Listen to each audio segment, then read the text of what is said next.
Obyvatelia Revúcej majú strach o svoje deti. Už dlhší čas sa sťažujú na výčiny rómskych spoluobčanov. Včera večer napadli mladý pár. Obaja utržili nepekné zranenia. Ani jeden z nich vraj už večer na ulicu nevyjde.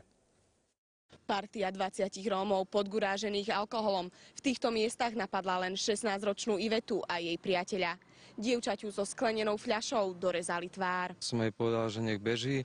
A nestihla ani ujsť a jeden z tých, čo ma tam bili, no tak pribehol k nej a dvakrát je asi pesťou jej dal do oka a tam ju ešte kopal, mala krv na tvári. Michal išiel so svojou priateľkou do obchodu, keď na nich mala zaútočiť partia opitých mladíkov. Hneď sprvá som dostal ranu fľašou do tváre a potom pribiehali ďalší, ktorí ma kopali do hrudníka, do rebier, do chrbta. Takmer 20 útočníci mali bezhlavo kopať a byť oboch mladých ľudí. Má zlomené 2 rebra a zlomený nos. 16-ročné dievča je dorezané a na tvári má niekoľko stehov. Zašívané okona.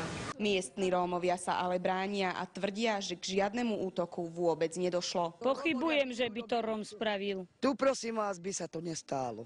Tu nie sú takí Rómovia, že by to urobili. Nakoniec však sami Rómovia priznali, že v meste predsa len k niečomu dôjsť mohlo. Takí mladí sú, tak pijú a toto, no a môže stať, že za čo urobili, no. Oddelenie policajného zboru v Revúcej včera prijalo v tejto veci trestné oznámenie pre podozrenie z trestných činov výtržníctva a ublíženia na zdraví. Michal je aj so svojou priateľkou v domácej liečbe.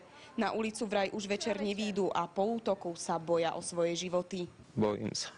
Polícia po páchateľoch stále pátra. Obyvatelia Revúcej ale žijú v strachu.